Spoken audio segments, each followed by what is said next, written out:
Revisionais de empréstimos, visão macro do sistema, pessoal, para vocês entenderem tanto a parte histórica, muito importante, e da opinião de vocês dessa questão do sistema em relação a por que os bancos não cumprem a lei, por que é necessário fazer pedidos de revisões. Se a lei fosse totalmente cumprida, não teria nem necessidade de fazer esses pedidos, né? Esse consumo de dinheiro um dinheiro suado que vocês estão trabalhando aí e depois ele não rende, né? Deixa eu passar mais tópicos aqui do resumo do vídeo, informações extremamente interessantes para vocês e a gente já começa, tá? Então essa parte, né, do não cumprimento da lei, a comparação de financiamentos entre Brasil e Estados Unidos, para vocês verem os benefícios e malefícios, entenderem, terem uma visão maior de sistema a nível global também, né? Exemplos de cálculos de juros abusivos, essa parte histórica que cai nessa visão macro do sistema, né, retirada de tempo de vocês, há muito trabalho, o dinheiro não rende, liberdade de escolha de vocês, acesso a bens de consumos, os desejos, tá?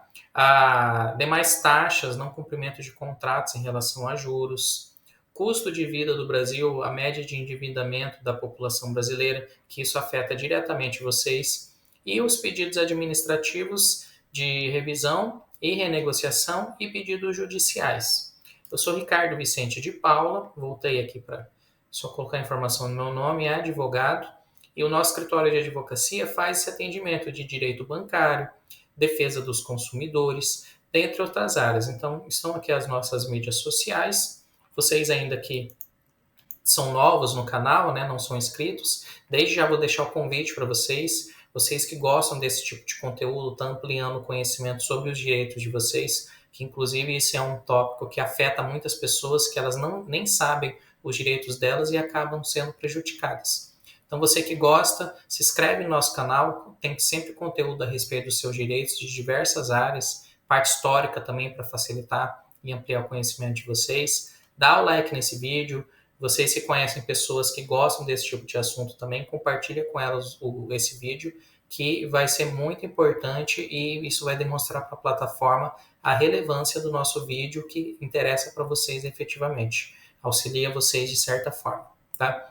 Então aqui no começo eu vou deixar um exemplo de um financiamento de veículo, tá? Esse contrato aqui, e vocês gravem o que vocês vão achar nesse primeiro momento. Eu vou passar as informações, aí vocês gravem se vocês acham que esses juros são abusivos ou não, tá? E lá, mais para o final do vídeo, eu vou voltar nessa análise aqui, vou passar bem detalhada para vocês com base na legislação para passar a definição se desse contrato os juros estão abusivos ou se não estão. Aí depois vocês deixam aqui no comentário o que vocês acharam no primeiro momento, se vocês acertaram, se vocês erraram, tá? Então vamos lá. Eu peguei aqui um exemplo de um financiamento de um Onix 2012. Tá? Ele foi adquirido em 2023, então ele foi adquirido quando o carro tinha 11 anos de uso. Um veículo popular. Né? O valor à vista do veículo, quando foi adquirido, ele estava R$ 35.488. Foi dada uma entrada de R$ 15.000 e foi financiado em 36 parcelas de 1.130,33. No final, vai ser pago o valor de R$ 55.691,88. Né? Com juros, aí gravem isso aqui, vocês acham que esses juros são considerados abusivos? 3,11% ao mês. Tá? Então, aumentou 56% o valor do veículo. No final das contas, vai ser pago um carro e meio. Isso levando em consideração que foi financiado só em 36 vezes. A gente sabe aí que tem financiamentos que chegam até 72 meses, um ou outro até mais. Então, vocês pensam, se em 36 vezes já foi pago um carro e meio, com esse juros, se fossem 72 vezes, provavelmente ia pagar de 2 a 3 carros, tá? Então, você acha que esses juros são abusivos? Você acha que isso te prejudica muito? Tá? Eu vou passar a informação lá no final a respeito da análise desse contrato aqui para dar definição para vocês. Aí eu fiz um comparativo aqui, ó. Peguei um veículo e um financiamento nos Estados Unidos. Tá? Considerações, tá? Não façam a conversão, porque o veículo, esse primeiro veículo que está no Brasil, normalmente as pessoas ganham em real no Brasil. Então é 1 para 1. Ela ganha em real e vai gastar em real e fez esse financiamento em real. Nos Estados Unidos, a pessoa que mora nos Estados Unidos, normalmente ela ganha em dólar, em regra geral. Se ela ganha em dólar, ela vai gastar em dólar. Então também é 1 para 1, tá? Não pense em você ganhando em real e fazendo financiamento em dólar. A pessoa está ganhando em dólar e está gastando em dólar. Tá? Então é o poder de compra dela nos Estados Unidos versus o seu poder de compra no Brasil. Eu peguei aqui, ó, no Brasil, esse carro, esse Toyota Camry, é considerado um carro de luxo, né? Eu acho que ultrapassa 300 mil reais. Mas nos Estados Unidos ele é um carro inicial de prateleira, digamos assim, né? Um dos carros, digamos, populares, com valor mais em conta, tá? Então por isso que eu peguei esse veículo aqui. É um Toyota Camry 2023 e pensando se fosse adquirido, né, agora em 2025, porque ele é um carro seminovo, tá? O valor à vista, ó, desse veículo seminovo, 27.995. Tem muitos financiamentos nos Estados Unidos que são concedidos sem entrada. Aí eu fiz a simulação com a taxa de juros média dos Estados Unidos, tá? Em 36 vezes também, ó. Ficaram 36 parcelas de 829,02. O total pago, 29.844,72, ó, o juro 0,35 ao mês, que dá em torno de 4,1, 4,2 ao ano, tá? Isso é bem comum nos Estados Unidos. Então, o valor, os juros que foi pago foi 1.849,72, ou seja, um veículo que era 27.995 à vista, em 3 anos de financiamento, 36 vezes, no valor final dele aumentou 1.849,72, foi um aumento de 6%, versus o aumento de 56% no Brasil. Tá? Então, é isso para vocês começarem a refletir, vocês dentro de uma visão global, no sistema macro, né, uma internacionalização de pensamento. Não pensem só interno no Brasil, para vocês verificarem o poder de compra de vocês. Tá?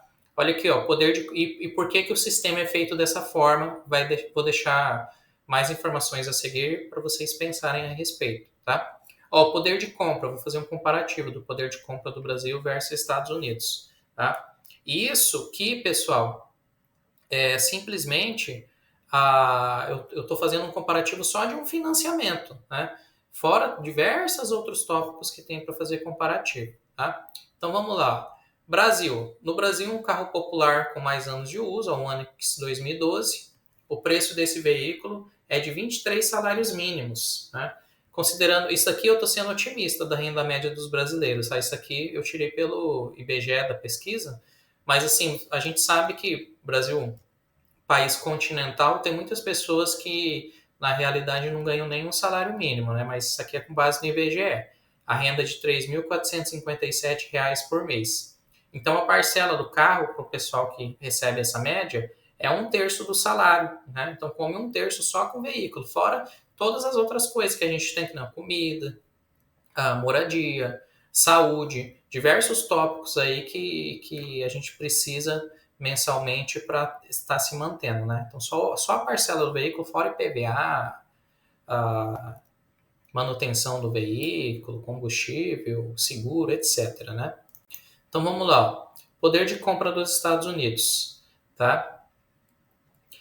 Eu mantive aqui a questão do Onix, mas aqui era para tal Camry. Então, corrige aqui essa informação. Nos Estados Unidos, seria um carro popular, digamos assim, um Camry, tá? Com 2 anos de uso, tá? Nos Estados Unidos, não tem salário mínimo, mas só que eles normalmente têm as pessoas lá, os órgãos, eles analisam a média de renda da população brasileira, da população americana, corrigindo, com base no salário anual. Então, é 60 e poucos mil dólares anual, que dá uma renda média de 5.330 dólares por mês. Tá? Então, o preço daquele Toyota Camry, que é 27 mil, ele dá mais ou menos 5 salários, versus os 23 salários no Brasil do Onix. Tá? E a parcela do carro ela vai corresponder, que é aquela parcela de 800 e poucos dólares em 36 vezes, vai corresponder a 1/6 do salário da pessoa.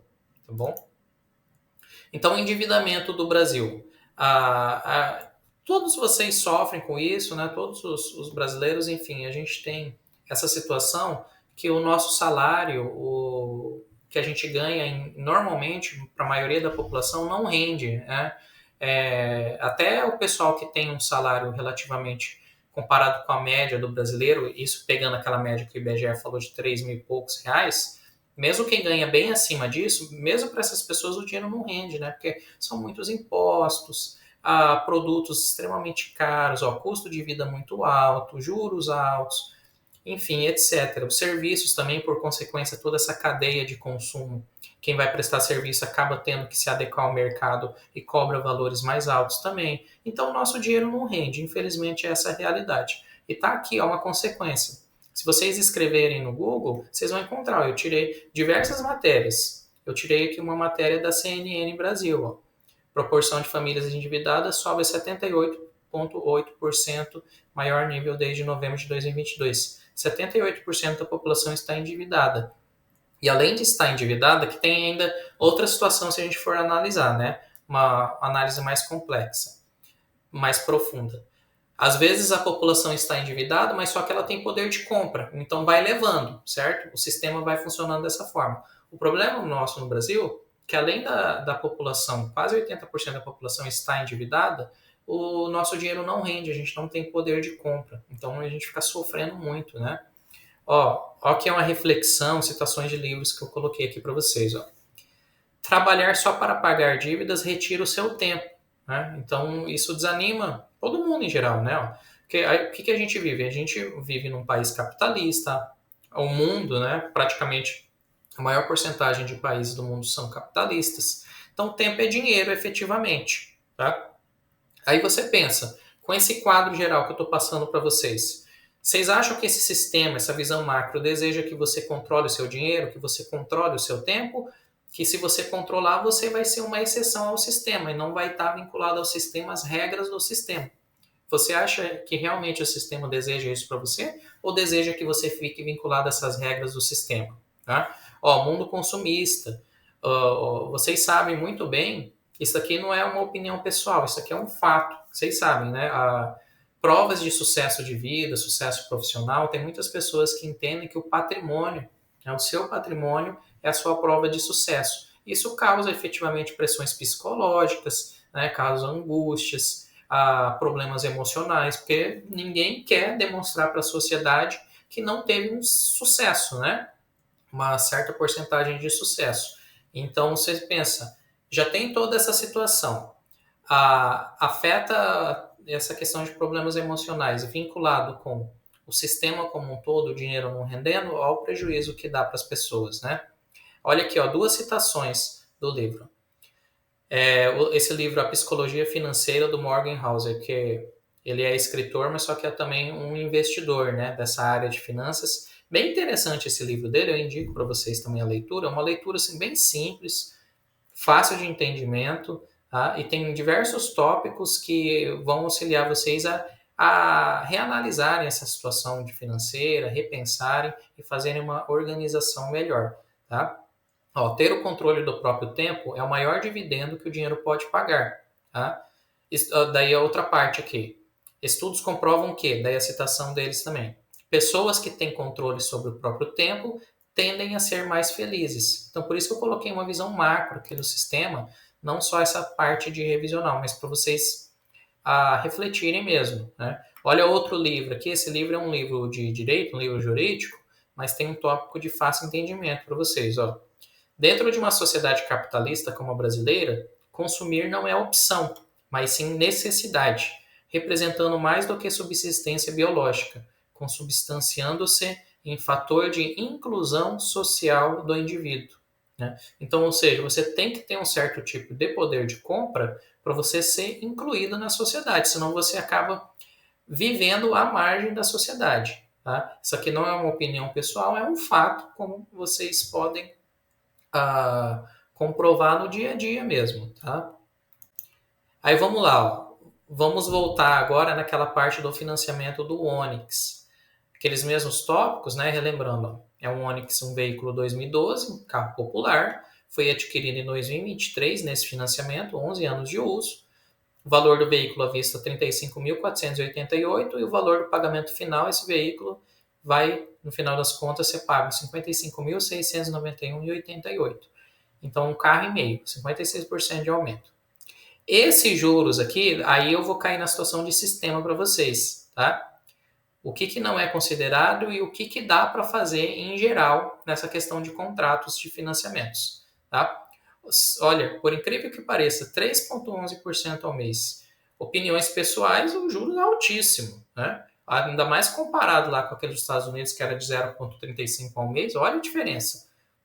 Mas, infelizmente, esse contrato aqui, perante a regulamentação brasileira do Bacen, né, o Banco Central do Brasil, e a legislação, o que o Poder Judiciário entende também, se for necessário ingressar com uma ação judicial, ele vai entender, em regra, que esses juros não estão abusivos. Porque juros abusivos, ele tem que estar 2 vezes acima da taxa média do Bacen, ou seja, tem que estar 100% acima.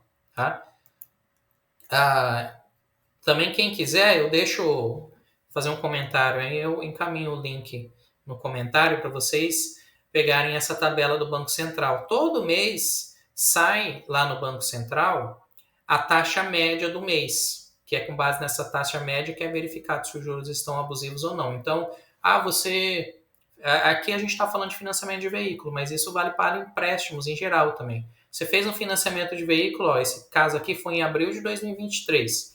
Aí, para verificar se os juros estão abusivos, tem que ir lá na tabela do Banco Central de financiamento de veículo e verificar em abril de 2023 qual que era a taxa. Nesse caso aqui, ó, a taxa era 2,11% ao mês. Então, para ser juros abusivos, eles deveria estar nesse contrato 4,22% ao mês. Tá? Ou seja, 2 vezes 2,11. Só que o financiamento está 3,11, então não é considerado juros abusivos, mesmo pagando um carro e meio. Agora, faz seu comentário aí, vê se você não acha que isso... Uma situação é a nossa opinião pessoal, outra situação é o que vale no sistema, vale no mercado. Né?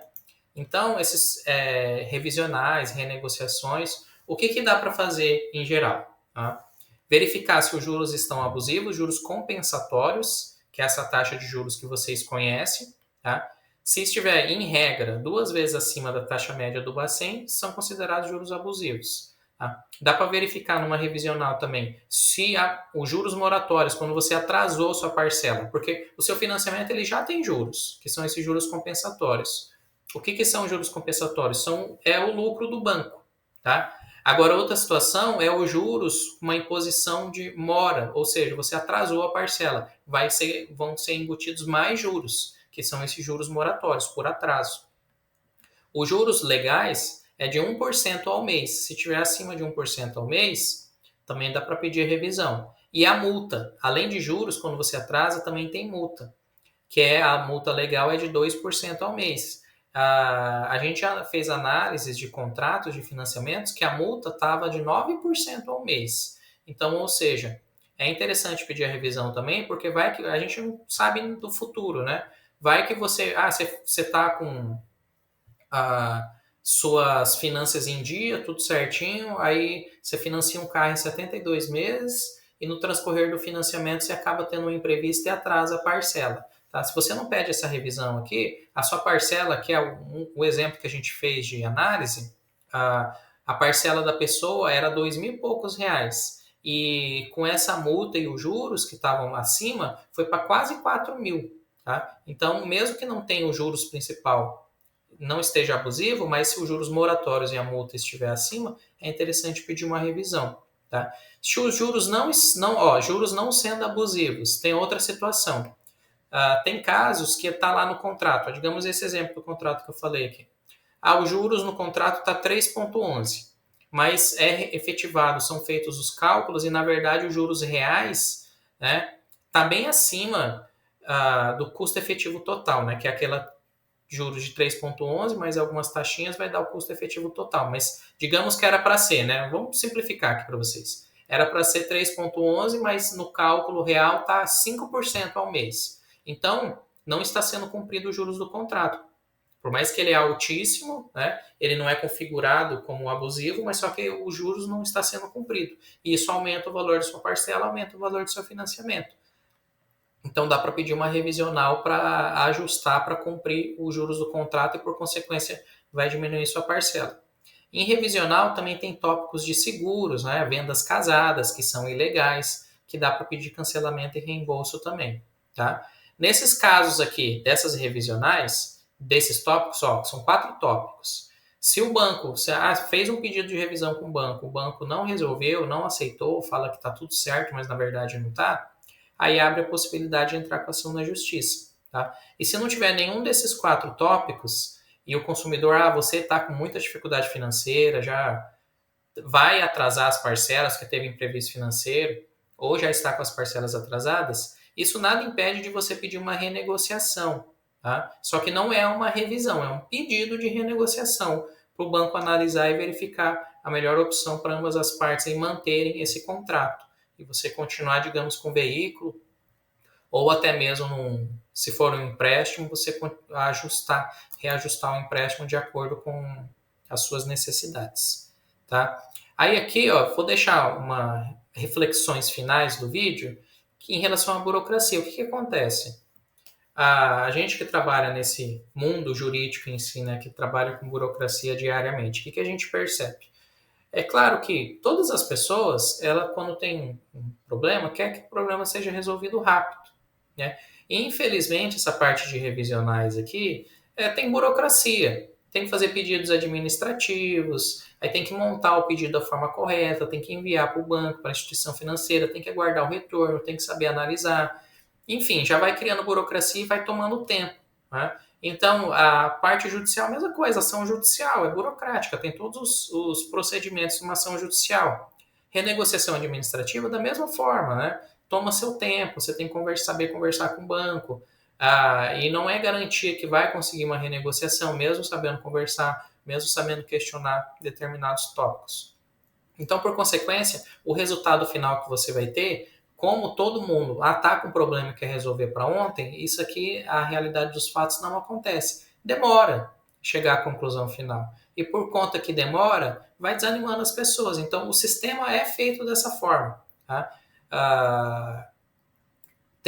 Vai desanimando muito as pessoas mesmo, e acaba que a pessoa, ou assim, não são passadas informações no primeiro momento para ela e no transcorrer ela vai desanimando, ou se a pessoa tem sorte e é atendida por profissionais especializados com ética e passam essas informações, as pessoas acabam desanimando e tem muitas que deixa para lá, deixa como tá, fala, nem vou mexer com isso. Essa é a realidade dos fatos. Só que fica mais um prejuízo ainda, né? Então, no final das contas, acaba tendo. O ideal seria resolver mesmo com burocracia do que deixando para lá. Mas, na prática, a maioria desanima e deixa para lá. Tá? Assim, por consequência, muitas irregularidades acabam permanecendo nos contratos. Então, isso é um ciclo vicioso, gerando mais lucros para as instituições financeiras. Então, esse é um quadro excelente para as instituições. Né? Um ciclo vicioso, vai aumentando os lucros, para elas está tudo bem. Né? O sistema é assim.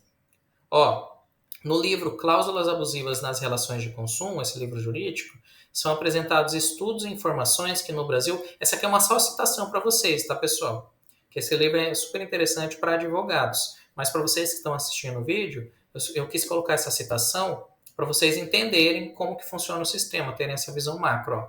Muitos casos de irregularidades não são resolvidos de forma administrativa, que, por mais que de forma administrativa é menos burocrático do que a ação na justiça, e o tempo de solução é mais rápido, né? Mas na maioria dos casos são feitos pedidos administrativos e não são resolvidos. Daí acaba tendo que entrar com a ação judicial. Isso se a pessoa tem interesse, né? Mas cai na burocracia que eu falei. E devido a burocracias, larga o tempo de solução para resolver o problema da pessoa. Desconhecimento dos direitos, muitos de vocês não tem esse conhecimento correto, não utilização do poder judiciário, porque se realmente tem alguma irregularidade, vocês têm um direito constitucional de acesso à justiça, né, etc. Muitas pessoas desistem e deixam os contratos como estão, mesmo se sentindo insatisfeitas e prejudicadas. Pode ser o seu caso que você está assistindo. Então fica a reflexão para vocês, tá bom, pessoal? Vídeo aí interessante para vocês, a gente vai continuar aqui. A gente tem diversos conteúdos para postar sempre sobre os direitos de vocês e essa parte histórica, para vocês irem entendendo como que funcionam as coisas, tá joia? Um abraço e até os próximos vídeos.